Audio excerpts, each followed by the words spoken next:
stories of how you got into the sky, let us know. Share your stories. When I will climb, I will soar. I'm undefeated. Oh, jumping out of my skin, pull the cord. Yeah, I believe it. Oh, the past is everything we were. Don't make us who we are. So I'll dream until I make it real, and all I see is stars. It's not until you fall that you fly. When your dreams come alive, you're unstoppable. Take a shot, chase the sun, find the beautiful. We will glow in the dark, turning dust to gold, and we'll dream impossible. Possible.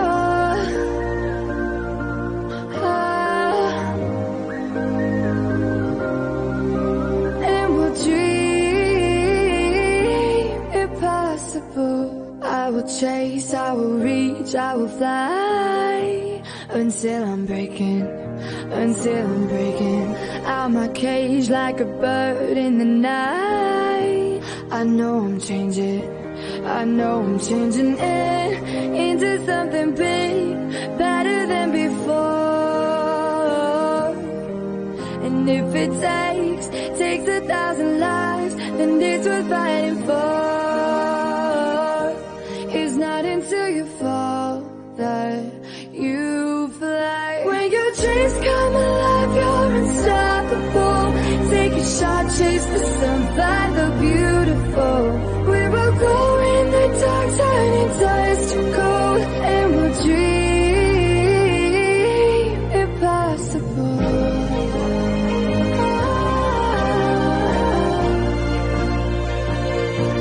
Impossible.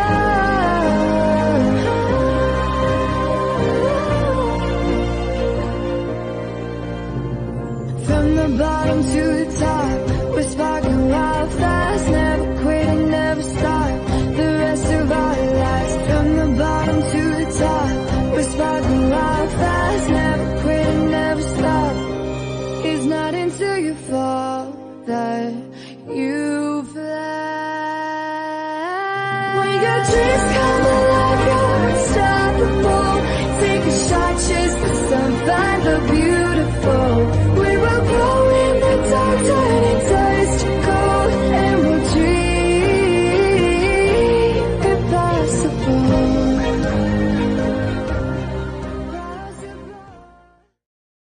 Happy Wednesday, everybody. Same to you. Thanks for joining us, guys. I'm glad to be here. Yeah. Steve, what's new with you? What's going on in your life this week? Yeah, I'll probably go harass people at Bad Apples Friday, Saturday, and then got to work on moving to Oregon. Nice. Angie's selling stuff like crazy, I saw. Illegal stuff. Yeah. Don't leave me. What am I going to do? And he's not going very far. Jeez. Just across the country. Go visit him. It's beautiful there. I'm going to. I'm going to have to. All right. Deweese, tell us what's going on with you. Nothing. Just got me another camper. I'm trying to get it ready so I can come up there and visit you guys. Nice. All right. Yeah. Nothing new here. We didn't get a chance to get down to Bad Apples this year, so kind of bummed about that. And working around the house here, waiting for Deweese and Randy to come up shortly. And you got that fly-in coming up soon, like next weekend. Oh yeah, we're going to Torchport next weekend, so we got to do some work on the camper this weekend. And I cleaned the crap out of that a week or two ago because I didn't get all the soda out, and pop cans exploded when it froze. So it's a nice mess. Yeah. So working on that, and no flying lately. I went and visited my Trike the other day and said hi and said I'm sorry. Waiting for some warm weather again. It was warm, but we just had other work to do. and now it's back down to the 60s. So, Oh, there's some folks. Aaron. Lone Star says Bad Apples is awesome. Aw. Yes, I bet they're having a ball out there. Yeah. Hi, guys, from everyone at Bad Apples. I hope you guys are having fun and staying safe. We're glad you guys are out there watching us tonight. Yeah. So we've got a really cool guest. I met her. Rain actually told me a little bit about her when she was going through her training. And she is Kramer when she comes into the chats.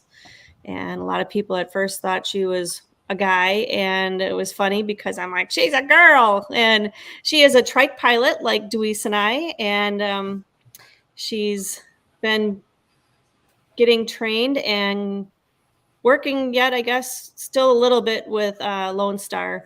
So she's been working with Mark George and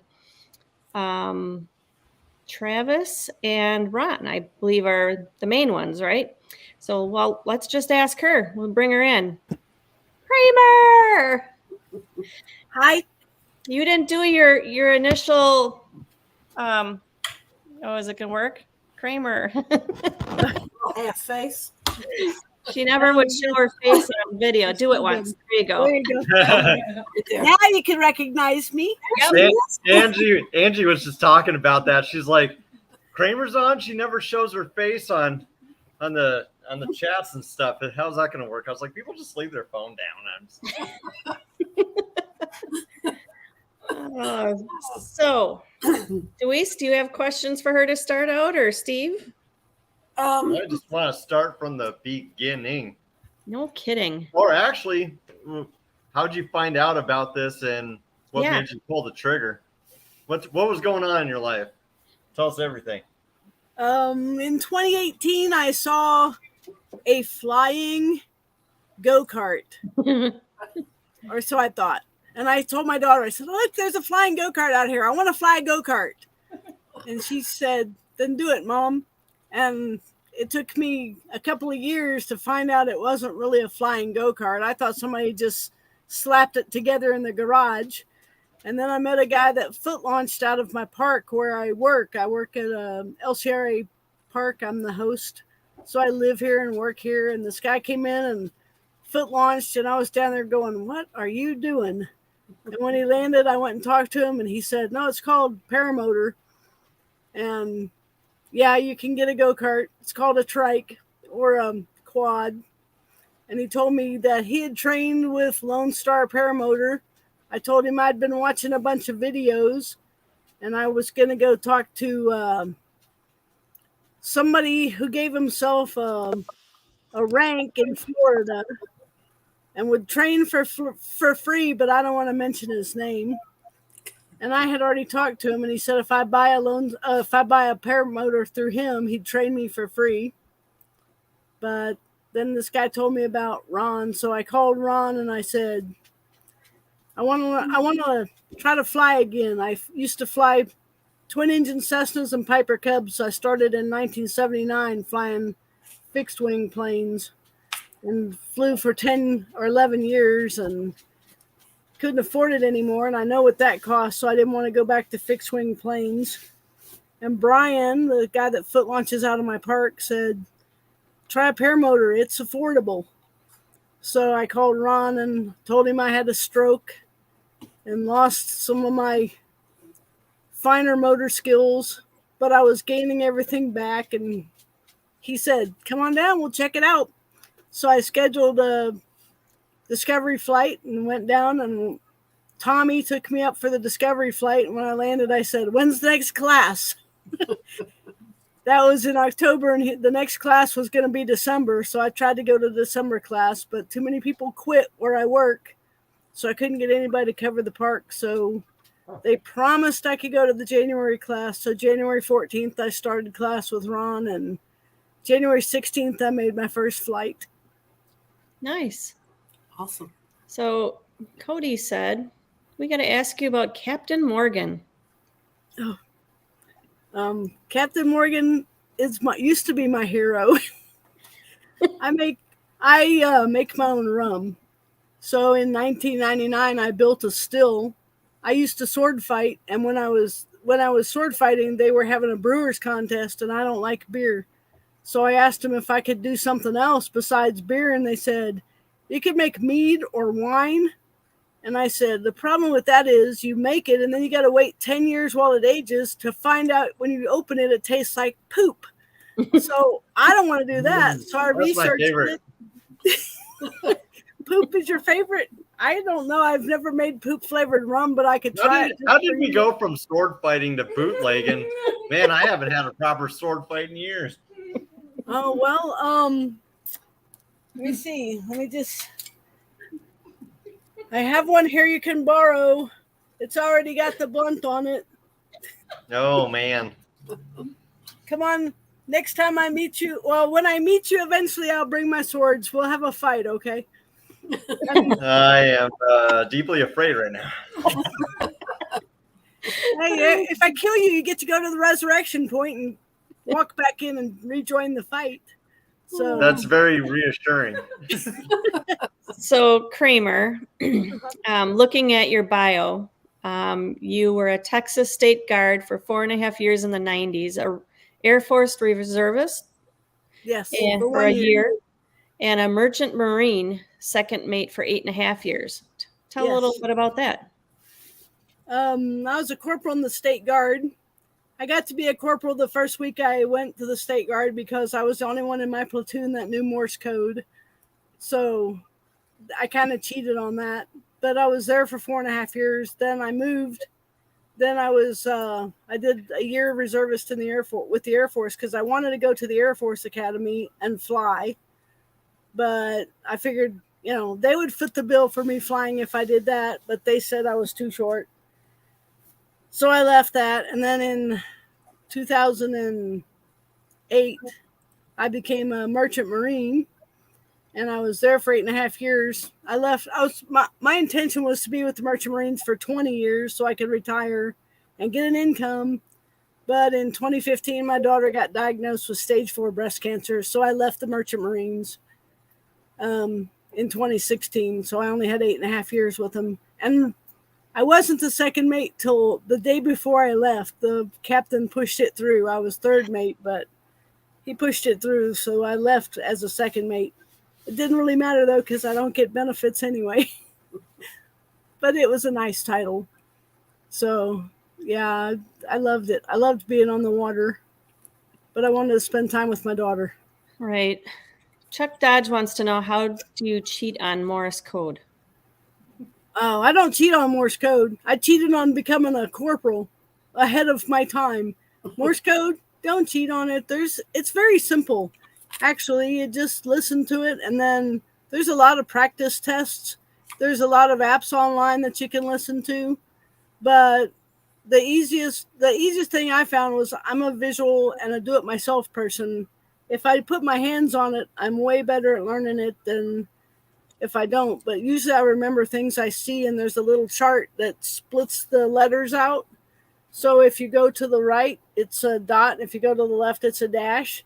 And on the chart, you can see the letters and count how to get to them. And then you can memorize the code.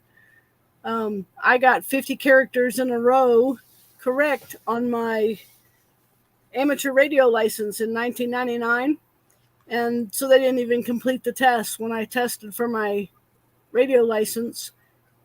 Morse code is an option, but I went ahead and tried to get it because I didn't want to go in with a basic license. I wanted an upgraded license because I wanted all the channels to be available to me.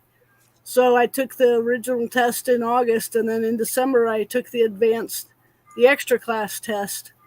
But on my first test, they started the Morse code part, and I was writing the characters, and he stopped the test, and it was supposed to be 2 minutes. And I said, it hadn't been 2 minutes. Did I fail already? And he said, no, you already passed. There's no point in going on. You got 50 characters without a mistake, so you automatically passed the test. So when I was in the State Guard, they knew I knew the Morse code. So, but I started Morse code when I was a little kid because my parents bought my brothers walkie-talkies, and they had Morse code printed on the front of it. So that my two brothers used to send messages to each other.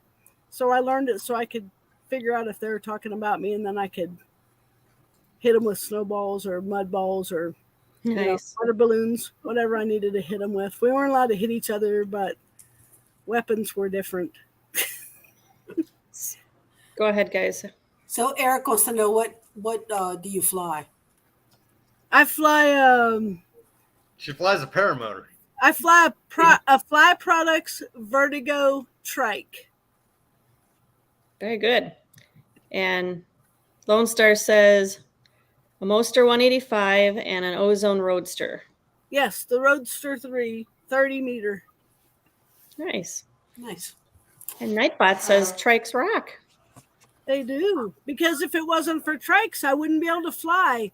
When I first talked to Ron, I said I want a foot launch, but I have no cartilage in my knee, and I'm a biker. And to a biker, trike is a dirty word. But to a person who wants to fly that can't run because their knee is messed up, trike is a blessing. Right. So I changed my opinion on trikes. So Eric is asking, what's been your best thing about paramotors? Best and most scariest, I guess, moment. The best was when I got off the ground the first time and I was hollering because I was so happy to be in the air again without having to jump. And I think the scariest was the whole first week of class, because when I asked Ron about becoming a pilot, he said, if your reflexes are too slow, we might have to have that discussion that you just can't fly because you got to have fast reflexes to be able to fly. You got to keep the wing under control. So the first whole week, every time he said my name, I was afraid he was going to tell me I can't fly. I'm too slow. So that was my scariest moment, was every time If he was called my questioning name. your reflexes, I would have just brought a sword and be like, you want to test my reflexes, old man? No, because you should see people's faces when we were sitting in class and I said something about making rum, and he said, when did you learn how to make rum? And I said, well, when I was sword fighting, I didn't want to make beer, and they told me I could make something else, so I started making rum. And my first batch of rum, I won an award for it. And like 3 people went, you used a sword fight? They didn't even pay attention to rum. So you can't always bring that into a conversation without shocking people and scaring them. I didn't want to scare anybody. So are you willing to talk a little bit about tell me about the day that you thought Ron was ignoring you? Remember that conversation? You were telling me that you were getting ready to go out on grab your trike, and he came up and said, no, you're not taking that out. Yeah, the last day of Can you class. tell us about that day? Yeah, there was a bunch of people in the sky. So he said, you're not going to take the trike up, and You want to wait? I'm sorry. I thought he wasn't going to let me fly because there's too many people in the sky.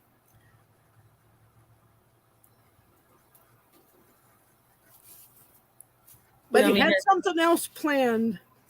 So Travis Landry took me up in the trike.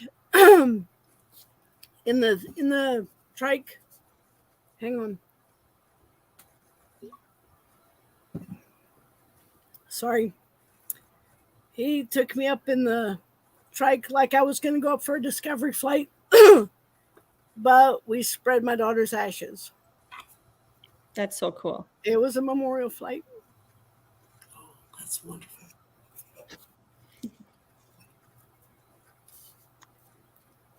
Ron said it was a flight that mattered. Most flights are just personal. Nobody benefits from the flight except you. Well, I have found out that even a personal flight, more people benefit because when I land, I'm happy and I'm not cranky and I don't want to stab anybody with a sword or kill him in some other way. So even the personal flights benefit others. but this one was a flight that mattered. So That's awesome. I'm sorry. But Ron that was awesome.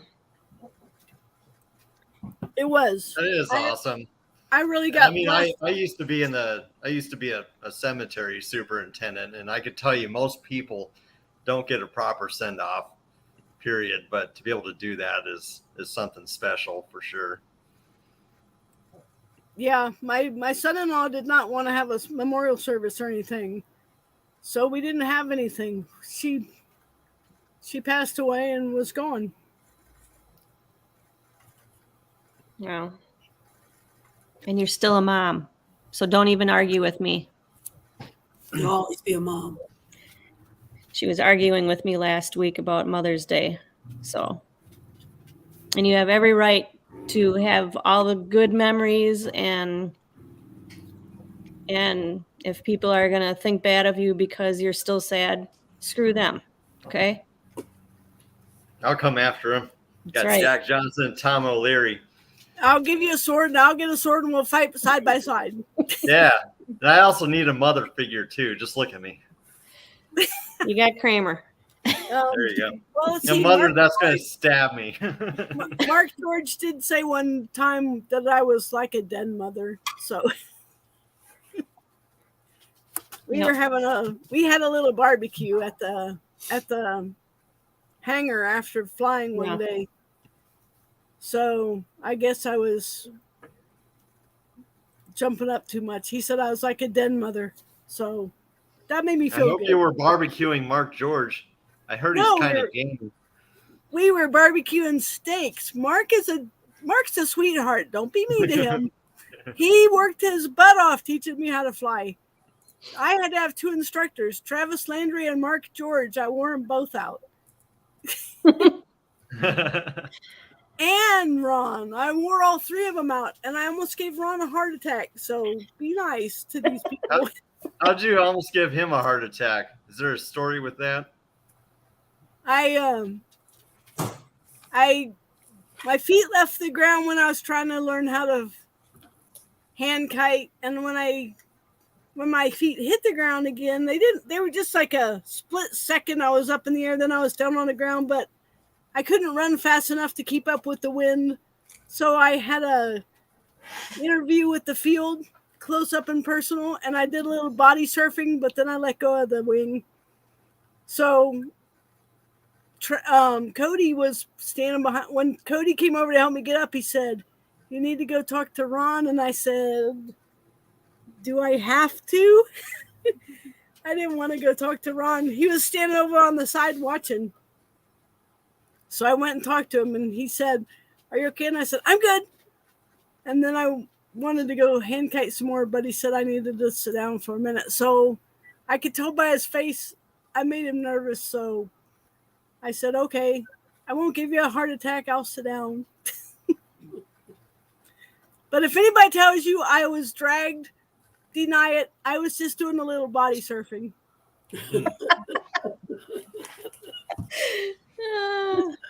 Oh, Cody wants to know who was spotting you when that happened. Cody was.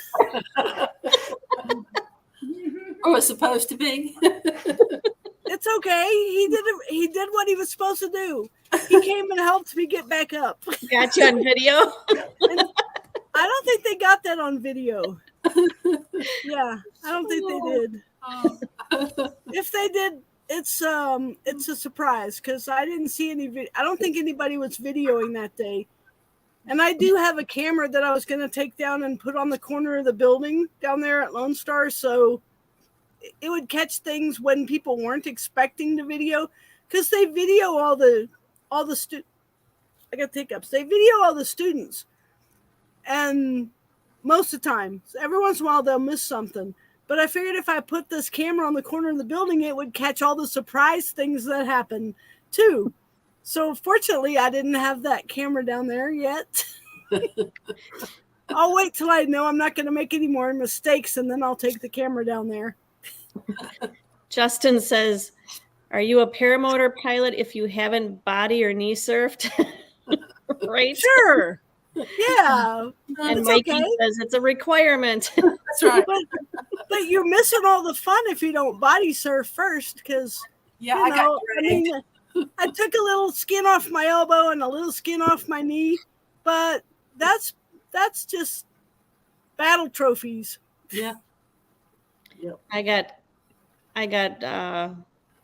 jolted up in the air, almost lifted out of my boots, but that was with the kiteboarding kite. And then when Eric says, "Oh, we're gonna do this kind of kiting," I was having flashbacks from that wing. I was like, "No, I don't want to do this." Body surfing means something else in my house.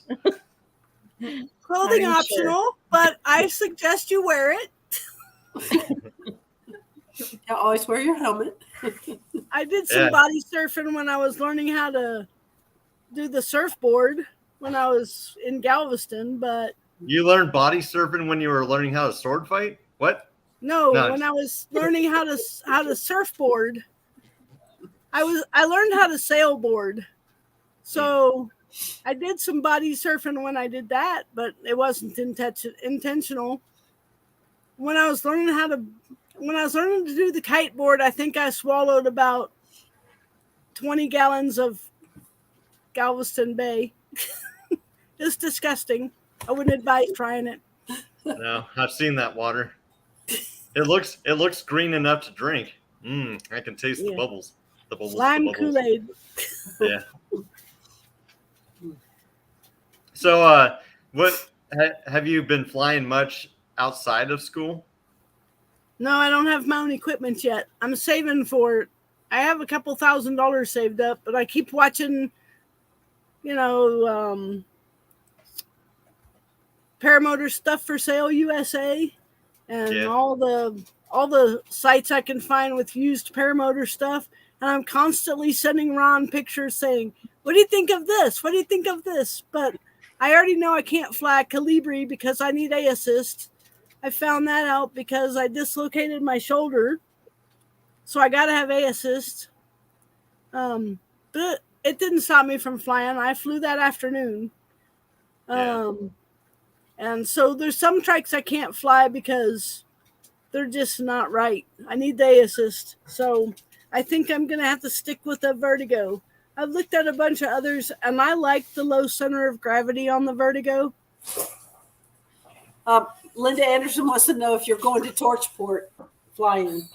I wish I could be at Bad Apples, but I either have to save money for a paratrike or a paramotor trike, or I can go have entertainment in the meantime. I'm not ready to fly at anything like this. If I could have gone to Bad Apples early, I might have flown like yesterday or Monday, but I don't want to go to a fly-in this soon to fly. I only have 17 flights in. So I want to get more flights before I try to fly at a big. But I am anxious to fly someplace other than Lone Star, but I'm still happy flying at Lone Star, but I don't get to do that as much as I'd like. How close are you to Lone Star from where you live? It takes me 90 minutes to drive there. Oh, nice. And half a tank of fuel. So when I go down there, I pull up at Lone Star and sleep in my truck for 3 nights. And so I'm there. I don't have to go anywhere. And I just, because it's like $80 to fill my truck for a round trip. So, I just sleep in my truck so I can be available. And if the weather's not good, I just watch the windsock and wait. But if Ron ever tries to talk you into vaporizing clouds, don't do it. Vaporizing clouds? Yes. He showed me how to vaporize clouds, but it's exhausting. What do you mean by vaporizing clouds? Oh. Is this a drug reference? No, and I don't smoke either, so don't get scuba excited. It's not about vaping. But he'll have to explain it to you. You have to get with Ron, and he'll explain vaporizing clouds. Okay, we'll have to get Ron on the show. All right, one moment. Deweese, could you answer this question? I'm going to call my doctor tomorrow. Oh my goodness, you didn't call today? No, I didn't call today. I was busy today. Call tomorrow. Fine. So Kramer, so decades ago you flew some fixed wing. You said that was back in the 70s. I started in 1979 because I went to enlist with the Navy because I wanted to fly a Blue Angel, and the guy said, "You'll never fly a Blue Angel," and I got offended, and I said, "How do you know what I'm capable of?" And he said, "I know you're not capable of growing 7 more inches. Females have to be 5'8" to fly a Blue Angel." So I left and went down to Cloverfield in Friendswood, Texas, and signed up for ground school. And a friend of the family who lived right up the street from me when I was growing up, I was a kid, and I don't suppose they could have added 7 inches onto the pedals or something on that. No, because you also have to be able to reach overhead. Ow, stop. Hang on one second. I've been denied a lot in life over 7 inches. I can relate. I mean, 7 inches is not that much. We're not going to get into that, okay? No, I went back a couple of months later and saw that recruiting officer and showed him my logbook, and I said, "I'm flying a twin-engine Cessna right now," but the guy also, he had 6 or 7 airplanes, and he said anytime I wanted to fly, I could pick one of his planes and go up in it. So I saved a lot of money learning how to fly and getting my hours in as a private pilot. But in 1989, he was getting rid of his airplanes, and so I couldn't afford to keep flying, so I didn't. I still have the logbook from all my hours of flying, but my license isn't active anymore. Cody Smith wants to know, he's saying, ask her about flying with your dad. Oh, my dad was an aeronautical engineer at NASA, and he was a ground mirror for one of the astronauts. And he's the one, he took me up when I was little. He took me flying. So he was the reason I wanted to learn how to fly. And I got to fly with him a couple times. I got to fly. We had some astronauts that I flew with my dad and some astronauts. And yeah, I got to rub elbows with some of the ones that I wished I could have been an astronaut, but you know, I'm too short to fly a Blue Angel. I'm too short to be an astronaut too, probably, but I still hold out a hope for that because, you know, I might eventually be able to buy my way. If I win the lottery 6 or 7 times, I might be able to buy my way onto a missile, but I would be perfectly content to not fly anything else except the paramotor the rest of my life, which is going to only be... they don't let you take swords into space, so... What? Do they have one of those strip searches like they do at the airport now? You got to get rid of all the metal and you got to take all the snaps off your shirts. And I'm sure they're not going to let you take a sword on there. You never know. So what was your initial feelings from like your first flights flying paramotors, with considering that you used to do a little bit of fixed wing? How did it feel to you? What did it make you feel and think? It's just overwhelming, or just like, oh, hey, I'm kind of used to this? Or well, I've never had a problem with heights, and after my stroke, I lost a lot of stuff, so I couldn't even remember. I don't even remember most of what I learned from ground school, and I don't remember a lot of the stuff about flying. I remember flying, and I did find some pictures, and I got my logbook. But I don't remember a lot of it, so it was hard to compare, other than I like it better than being in an airplane because I'm out in the open. Mm-hmm. It's closer There's to no what a cockpit. bird would. I know, I like not having a cockpit, and I like ultralights. I might want to learn how to fly an ultralight, but if we get back into the medical part, I don't know if I could pass a physical I guess I could. I can pass a physical for the bus for my Class A license again, but you don't have to. ultralight just like a paramotor. Oh, well, it looks like it would be fun, but Or sport pilot. yeah, I really like As long paramotor. as it's under 254 pounds, it's just like a paramotor. You don't have to have a license for it. But I don't know. I really like paramotoring, but I did look into free flight. I might want to just paraglide and try that out, because I saw a video where the guy he got a thermal from the ground and he was just like pumping the wing and he went up in the air, and that looked like fun. That would be closer to foot launching. I don't know if I'll ever be able to foot launch because I don't have any cartilage in my left knee. It's bone on bone, and I do have bone chips that are floating in there because I've had no cartilage for so long that I don't know, even if a replacement would help. So that would be closer to foot launching, and foot launching looks like so much fun after you get through the faceplant period. What's this mean? Lone Star's asking, Kramer, Cricket wants some airtime. Oh, Cricket wants to fly with me. Cricket is my dog. Oh, Cricket. Cricket used to ride the motorcycle with me. Here's Cricket. Oh, hi, Cricket. She wants attention now because I'm talking, and she can't stand it when I'm talking and not paying attention to her. Right. She can sit in her cage and leave me alone for hours at a time. But if I'm talking, she's like, why are you not talking to me? Give me a high five. Give me a high five. She's like, no, I'm looking at the... But she did fly with you before? No, she hasn't flown with me yet, but she used to ride the Harley with me. Yeah. She's got a little flat Harley hat and goggles. Oh, yeah. It took me 2 years to get her used to the noise of the Harley, because the first thing I did when I bought my 2014 Dyna Street Bob was I took it down and I got 1,000 miles on it. I bought it on Thursday night, and Monday morning I was back in the shop with 1,400 miles on it, getting it tuned up and replacing the pipes, because you got to get 1,000 miles on it before they'll replace the pipes. And it was so quiet you couldn't even hear when to shift it.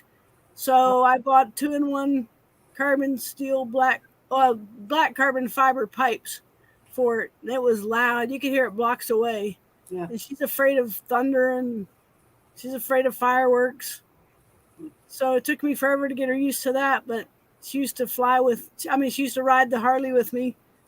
And when I would go down the seawall, me and my daughter would ride together, and we'd go down the seawall and we'd both let off the throttle at the same time. And the noise, just the rumble from the engine, would set off all the car alarms on the seawall. And the first time I did that, she about jumped off the bike. The Cricket did. But she got used to it. So, how'd you find a bike that was low enough for you to ride? well, the Dyna Street Bob only has a 24. It's got a 23.9 inch seat height, and I got 24-inch legs. Oh, okay. So I took the stock shocks off of it when I bought it and put short shocks on it. I put the stock shocks on my daughter. I had given my daughter my 1998 1200 XL Custom Harley, and I rode that because it had a lowering kit on it, but we took the lowering kit off of that, put the regular shocks on it, and she rode the 1200, and I rode the Dyna Street Bob with short shocks on it. I didn't want to put a lowering kit because that changes the dynamics of the springs in the back. Yeah. But I put short shocks on it, and I couldn't touch flat-footed on both sides. Yeah. Flat foot on one side and not touch the other side, where I could tiptoe on both sides. So in California, a legal stop is both feet flat on the ground. And I used to have to get off. I had a Yamaha 650, and I had to get off the bike to make a legal stop. I got a ticket, but I fought it. The judge dismissed it. When he looked at me, he's like, what else are you supposed to do? So Right. We lost Steve. So we're going back to my contest. So, because we haven't done a contest and we're halfway through the show. Oh, yeah. So I'm going to give you guys a couple seconds. Let's do a minute. put something in comments. Make sure you give a thumbs up and get your name on the little name throwing out thing. And we're going to do, He's coming back. well, we're going to do a Lone Star sticker. So get your names in there and go grab something to drink, and we will be right back. Are you ready to hit the open skies and fly to new heights? Well, Lone Star Paramotor is here to help you turn your dreams into reality. Their mission is to help you gain the freedom to achieve more in life, experience your dreams of flight, and embrace the amazing adventure that awaits with their passionate flight team. Classes are tailored to your skill level and interest to help you achieve your goals. They merge the expertise and skills of the best local paramotor instructors to bring you a method of learning that launches you into new heights. As certified USPPA and ASC Paramotor Training School, they're proud to share their love of flight with past, current, and new students. Check them out at LoneStarParamotor.com or give Ron and his crew a call at 512-431-0173. Fly safe. All right, we keep losing them. No, what's that mean? It's raining really hard here. Oh, yeah? Yeah, so it may be over in Alabama as well. Oh, all right. Sorry, Cricket had to go outside. Well, that's fine. Oh, he says Yeah. in that rural area, his hot spot is Hot rural. spot. All right, so Lone Star sticker up for grabs. Here we go. Let me see if I can share screen. I gotta remember how to do this. I haven't done this in a while. Okay. Good luck. Can you see it? The thing? Yeah. Okay, here we go. Go, sit, down. So, Lone Star will win. Linda always wins. Yay! yay, Paramount! Linda. Linda Anderson. Linda, I'm just bringing this next weekend. All right. I'll save myself a stamp. Oh, Lone Star says it's raining hard here at Bad Apples. Also. Oh, Georgia, yeah. I'm sorry to hear that. I was hoping you guys would have great weather the whole time. I heard they were going to have bad weather there tonight. It's been bad and lightning and really bad thunderstorms here all afternoon. So I know it's coming their way. All right. Well, I'm going to quickly say hi to everybody that's in the chat. Linda Anderson, who is always a lucky duck winning. Slow Days, thank you, sir, for joining us. Lone Star Paramotor. And, oh, hi. Yes, Mikey, who was our guest last week. Justin. And Mad Sloper. John Wayne came down from flying. I think Bill H. is still in the air. Cody Smith, thank you, sir, for joining us. Ed Brinkman. Joseph Sibley was here. I'm excited to hear that him and his bride are coming up to our fly-in in July. Yeah, they've been on a nice vacation out in Hawaii. Yeah. Yeah, that was nice. Kelby Cox. Can't wait to hear when Kelby can get into the air again. Oh, Nightbot. Look at that. Nightbot's here. Yeah, Nightbot. So Scuba's in the house. Chuck Dodge. He's going to be a guest coming up, I think, at the end of the month. So thank you all for joining. I don't know if I said Mad Sloper, my mom, Patricia J, Aaron I. So I know a lot of people are probably flying and down at the fly-in and having a lot of fun. So Yep. Awesome. So Lone Star says that they've still been flying. That's good. I hope you're taking a lot of pictures. Yeah, Yeah. I hope they post a lot. Yeah, I want to do a lot of videos. I'd like to see some things. Hey, tell us, Kramer, what you were talking. How do you say I am a paramotor pilot. Or In say your Portuguese, sentence. yeah. In Portuguese. Let's pick a. In Portuguese, you say, uso piloto de triciclo paramotor. Amo voyar. How about Irish? Irish is is pilota trike paramotor me. Is brie leon I tilt. Spanish? Soy piloto de trike de paramotor. Me encanta volar. Russian? Russian is ya pilot paramotora. Ya lublю litat. Yeah. Ya lublю litat. How many languages can you say this in? I can say it in 7 languages, plus I can sign it. Sign it. Oh, I am a Just go like this. TRIKE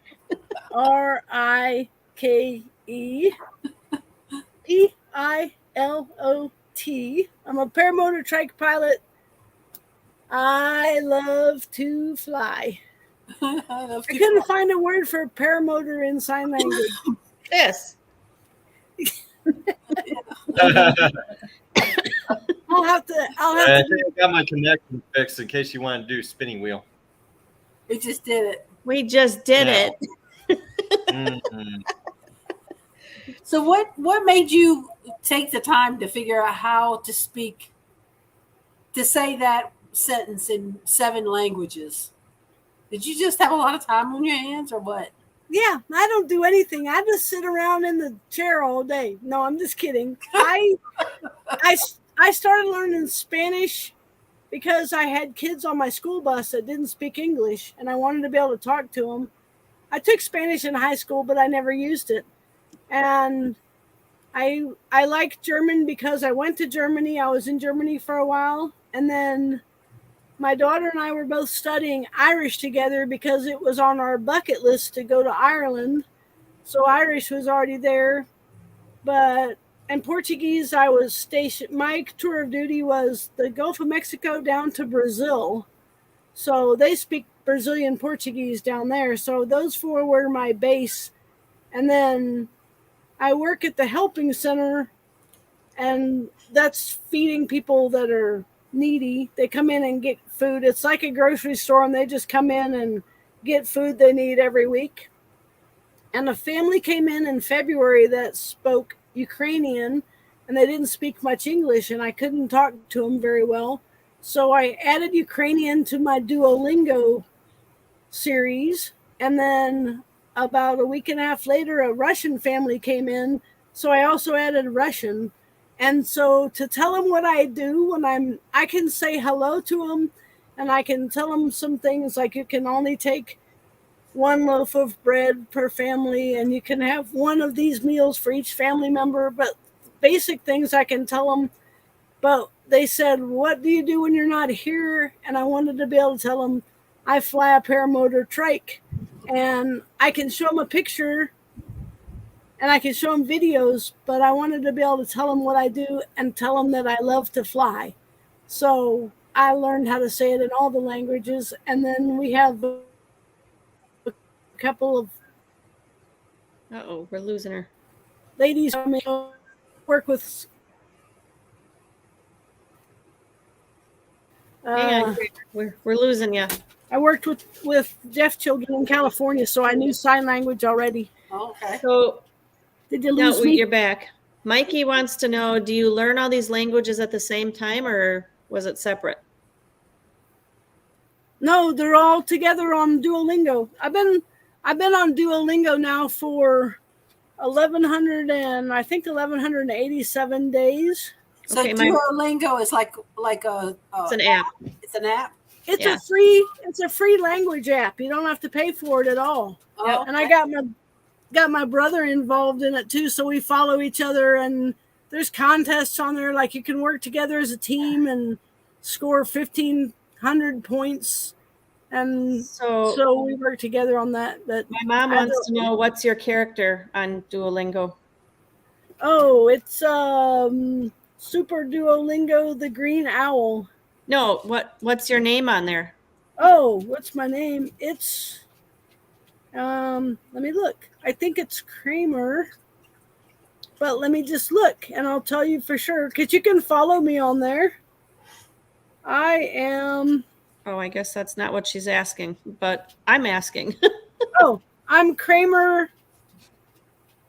631505. 635105. No, 631 505. 505. Can you read Braille?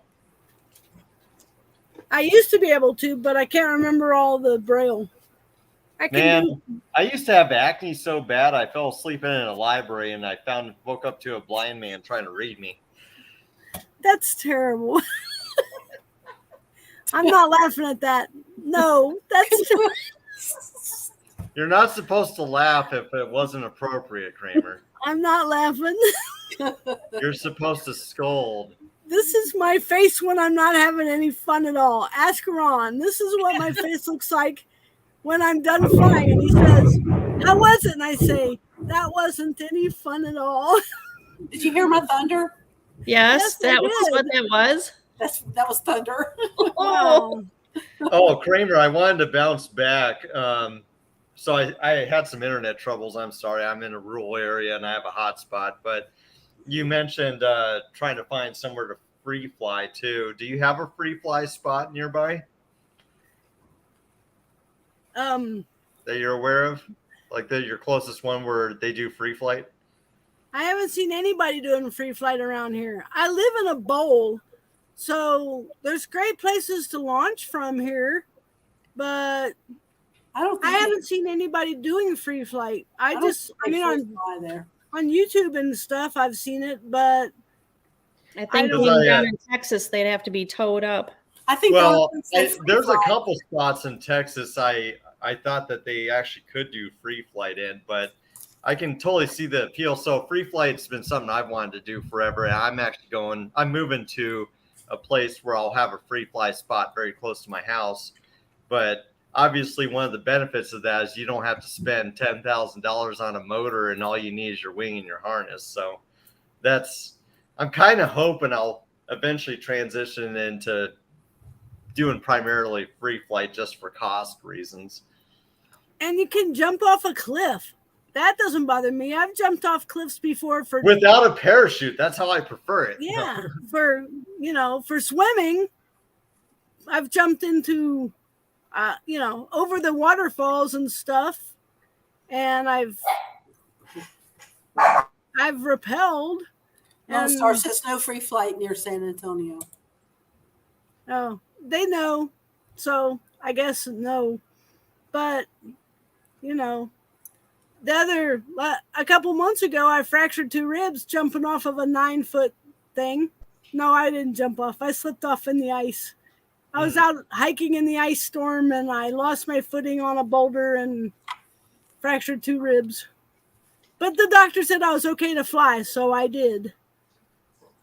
He said as long as I didn't jump out of the paramotor, I could fly. Okay, I've got one more story I want you to at least bring up. Okay.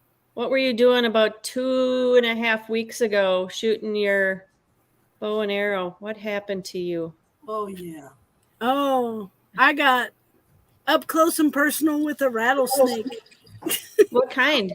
A diamondback rattlesnake. How would you know that? Because I took him to the hospital with me for our positive ID. Okay. I took him to the hospital with me. He was still alive.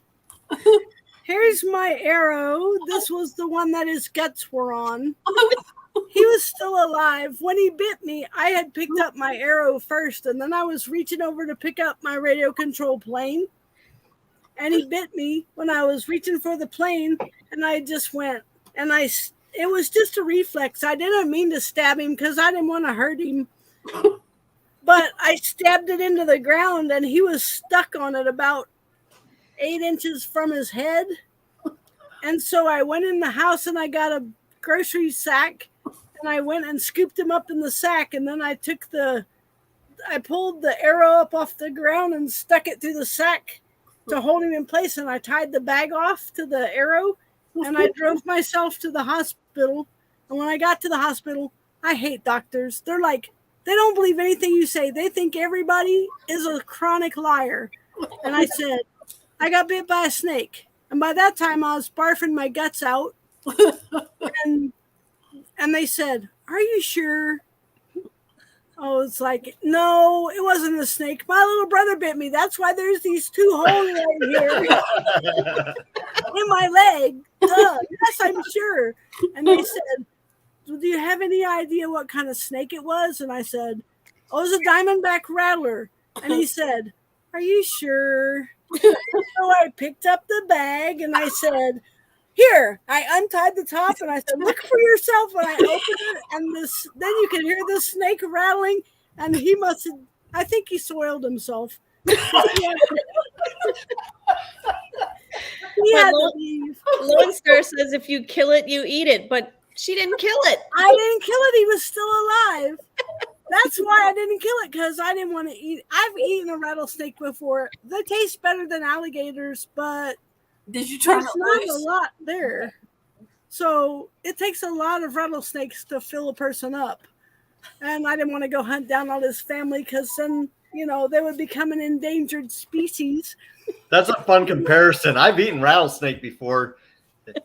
Nothing like gators. It's like I ate a cockroach. It doesn't taste anything like human. I would not eat a cockroach. You couldn't pay me enough to eat a cockroach. I would never get hungry enough to eat a cockroach or a hot dog. What did they do with your pet snake then? Well, I asked him if I could have it back when I left. When I left the next morning, they gave me back my arrow, but they didn't give me the snake. And I said, if you kill the snake, I want its skin and its rattle. And if you don't kill it, I want the snake back so I can take him back to his house because maybe he has little kids running around. But they didn't give me back the snake, and they didn't give me the skin or the rattle. And they told me that they sent the snake to the lab, and I was like, you can just look it up you can take a picture of it with your phone and identify it. You don't need a lab to identify it. But they didn't give it back to me, so I was kind of mad. I hope it bit somebody else. I'm sure they didn't need a lab to identify a diamondback rattlesnake. Yeah. That's why you bring a sword to the doctor's office. I know. I went to a sword fight with an arrow. What a dingling I was. Oh, Kramer. You something else. I think we're going to have to adopt her. Yeah. We already did. Yeah, I'm an orphan. I need to be adopted. You're not an orphan. You belong to Lone Star. And Ron's going, oh boy. Ron's like, I'm going to make Mark told- George your conservator. Mark George can deal. Well, Be nice to Mark. I love him. He's so sweet.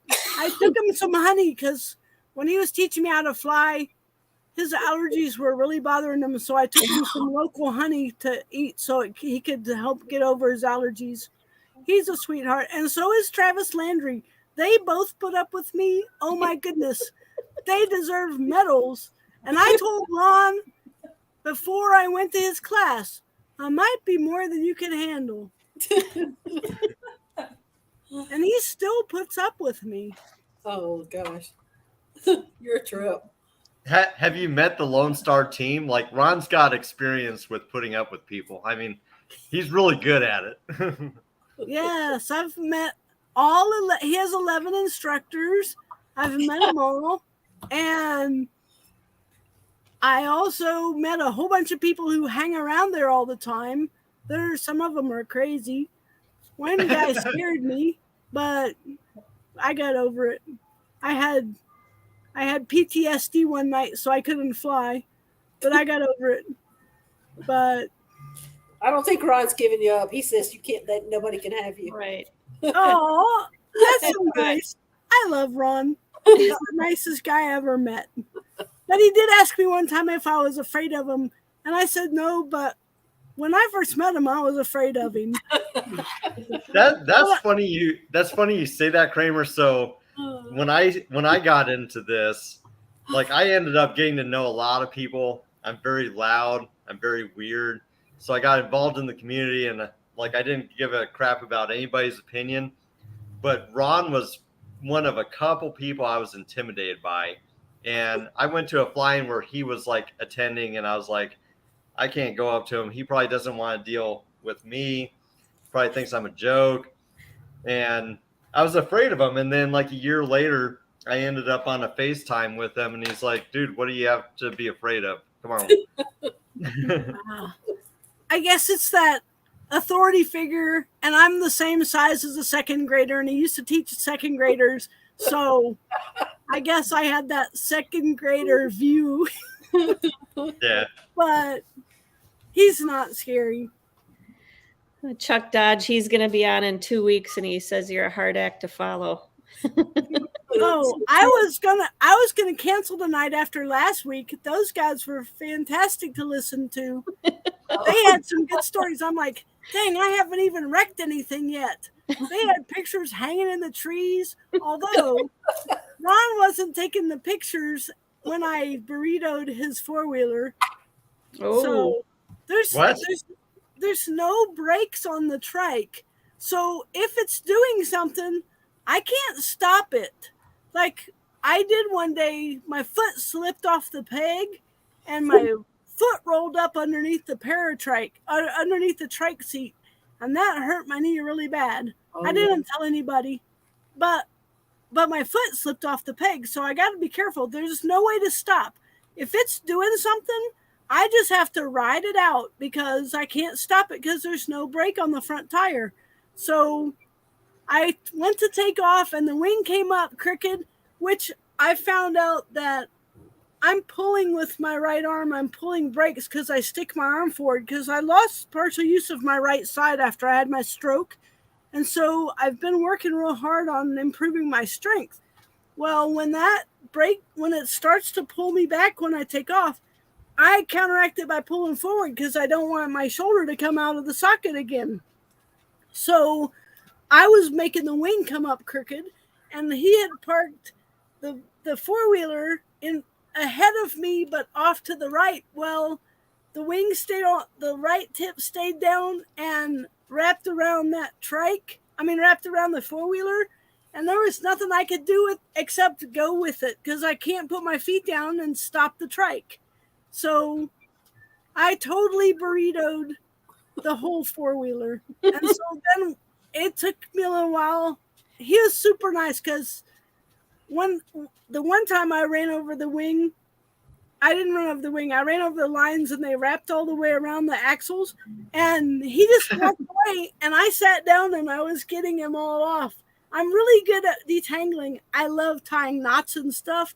So I'm great at detangling and I love to do that. But I don't make a mistake so that I can detangle. Don't get me wrong. But if it happens, I love to fix it. But yeah, it was horrible. So that when I took off after we straightened it all out, when I took off the next time, he moved the quad around, the four-wheeler around behind me, so there was no way I could burrito it again. Oh, and Mikey from last week says that he never brought a diamond back to the hospital, though. So he thinks you're one up on him. Oh, well, if you do, then it won't make them happy. But it will make them stop asking you if you're sure. That's the only advantage is after that, they didn't say, are you sure anymore? Not one time. So and I think the doctor told the nurse out in the hall, don't ask her if she's sure because she'll give you proof. Kramer's done that when she's been stabbed too. They're like, really? You've been stabbed? She's like, here's the guy that did it to me. No, we won't talk about the ex-husband stories. No, the guy that fell on me at Gulf Wars made me go to the resurrection point. The judges declared me dead because he weighed like 420 pounds and he fell on me and squished me and I couldn't breathe. And then after they got the pile off of me, the judge said, you have to go to the resurrection point, you're dead. And I said, his sword never stabbed me at all. And he said, he squished the life out of you. So they made me go to the resurrection point, and I was mad. So when I came back, I was looking for him, and I killed him first. So, I'm just going to quickly show your Instagram page. Go ahead, keep talking. I'm just going to try to play a video. okay. Oh, yes, that was a wonderful day. So here's her Instagram if you guys want to follow her. Are you on Facebook, Kramer? I am. I haven't posted anything on Facebook because I used to have a stalker on Facebook. So She's on TikTok. I posted that in the chat. That was in the intro. yeah, TikTok is because all the kids that used to ride my school bus were all on TikTok, and they used to ask me to follow them. And so then when I started flying, I saw one of them at HEB, and he said, "Can you that was a rough takeoff, but I got off." So I posted on TikTok so the kids on my school bus could see me. They always get excited when I post something new. What's your name on Facebook so I can add you? Linda Kramer. Yeah, probably. That sounds right. It's right there. Everything I have either says Kramer or KD5POW because that's my amateur radio call sign. Hey, not that it matters, but how come you go by Kramer instead of Linda, just out of curiosity? Because when I was 3 years old, my mom dropped me and my older brother off at a daycare, and there was 4 other little kids there named Linda.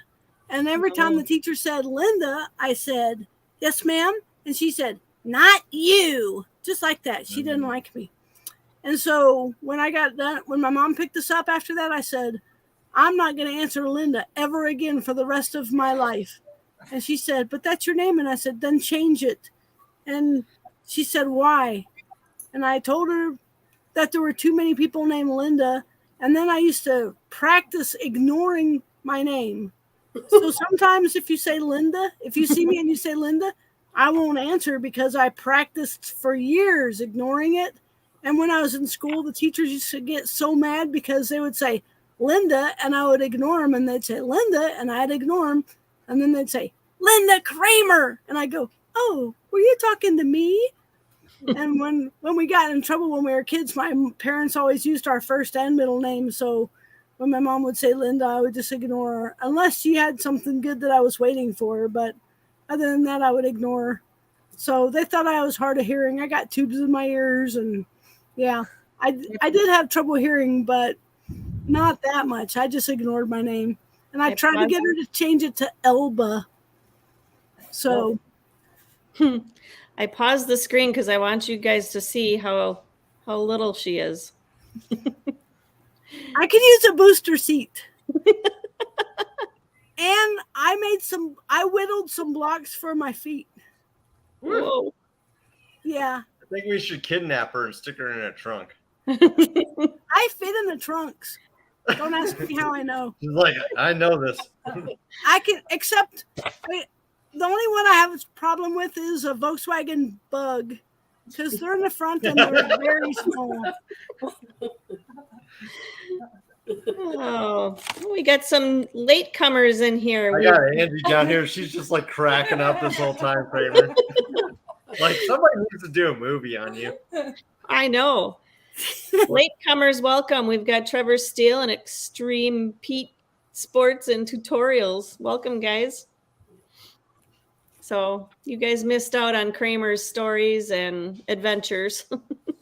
Oh, I have more. Someday they can meet me in person and they can hear more. I love to sit around the fire at night. I host this campground, and a lot of the campers come back just because I'm here. They even have my whole name in the reviews. So my bosses know who it is. They're like, "We know who that campground host is." But they always invite me down. I go down and sit by the fire, and I show them my videos. And I did. Yeah. Good night, Ed. Yes, we will see you at Torchport. So, yes, Kramer, you've got a big family now, and Yes, you do. We look forward to meeting you in person and hopefully flying with you sometime. We need Does- to raise some money to get her a trike. Those things are expensive. Mark Yeah. Gresham just joined in too. Yep. Yeah, but I'm not disabled. I just don't have a knee anymore. And I'm short and I'm funny looking. Go check I in with can't- an orthopedic doctor. Sports medicine. I got injected. They have this stuff that's like a gel that they can inject into your knee, and it helps with that. They wanted to put Teflon in my knee years ago, but I'm afraid of needles. I would rather get bit by another rattlesnake than have a shot. No, don't be afraid of Yeah. needles. I used to have a family doctor, and every time I went there, he's like, "Okay, I'm gonna give you a shot today." And finally, I got tired of him giving me a hard time, so I took my Desert Eagle 45 Magnum in, and I said, "You can give me a shot if I can give you one." And I showed him my gun, and that was the last time he threatened me with giving me a shot. Some needles are good. No, Man, that escalated quickly. I don't like Happy. I don't like needles. If I wasn't so afraid of needles, I probably would have been a drug addict. Oh, wow. Nah, Unless I wouldn't, because I like to be in control. I have a Good night, control Mikey. issue, which is why I never rode on the back of a motorcycle. I always rode my own. Night, Mikey. Yeah. Well, thank you, Kramer, for sharing your stories with us and how you got into the sport of a flying go-kart. So, sorry, did you tell? You showed on the intro that 1,000,000-mile patches that I have. Yeah. So I rode 1,000,000. I've ridden 1,000,000, way more than 1,000,000 miles now, but I hit my first 1,000,000 on March 16th of 2013. I've got, let me pull my log book out here, and I'll tell you how many miles I have, because I wanted to get 1,000,000 miles on a Paramotor, but it's not miles anymore. Now I'm going to get 1,000,000 minutes, which will take 2 years, a little over 2 years. But I have 1,419,604 miles, all documented and signed off. The first 1,000,000 was all signed off by patch holding members of motorcycle clubs from the 5th chapter, which is where I was a full patch holder and a member and an officer, all the way down to my very first club I rode with was Hell's Angels. But I wasn't a Hell's Angel. I just rode along with them because Sonny Barger liked me. Sonny Barger started Hell's Angels, and I met him when I had a Yamaha 650 leaning against the fence at my job.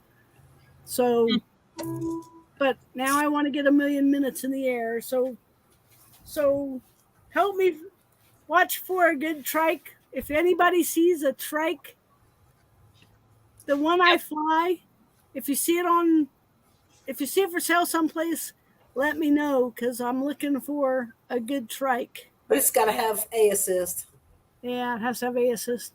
And I want to have a Moster 185 on it, because that's what everybody works on, and that's what Mark George is super cool, because when he works on stuff, he lets me hang out and help him. Sometimes I'm just handing him stuff or holding it so it doesn't fall over, but he's super cool and he explains things to me. So I want to get a Moster 185 because I can kind of already work on that, and that's what Lone Star works on. So yeah, if anybody sees one of those, I had to put that plug in. If you see a trike cheap, let me know. Heck yeah. We'll be watching for you. Yeah. Keep our eyes open. All right. If nobody else has any questions, we can wrap it up because Steve, there you are. Were you hiding on us? I drove him off. There we go. It's this rural area in the hot spot. It keeps dying on me. All right. So next week, our guest is PPG Paul. I hope he's on Facebook. I'm trying to remember where I found him, but I I'll reach out to him to make sure he's going to be a guest next week. And then the following week will be Chuck Dodge. He's a gentleman that said a tough act to follow. He's in Minnesota and he is a PPC pilot. And he's got some stories to tell also. So he should be an interesting one too. So And Torchport is the 27th and 28th. 26, 27. We're going to be going Thursday after I get done with school and staying through till Monday. Steve.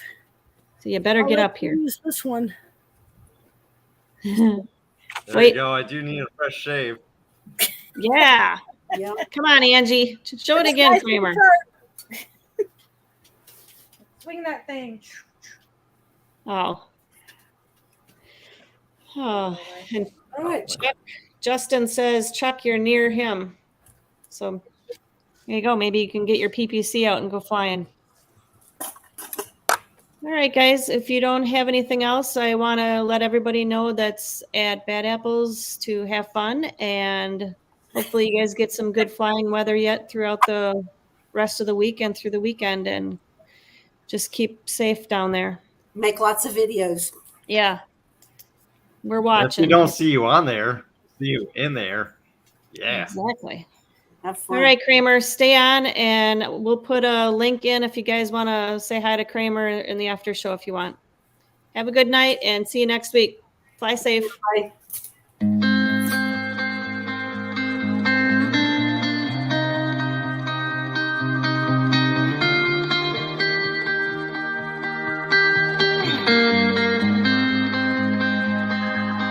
Nothing is untrue, nothing don't matter.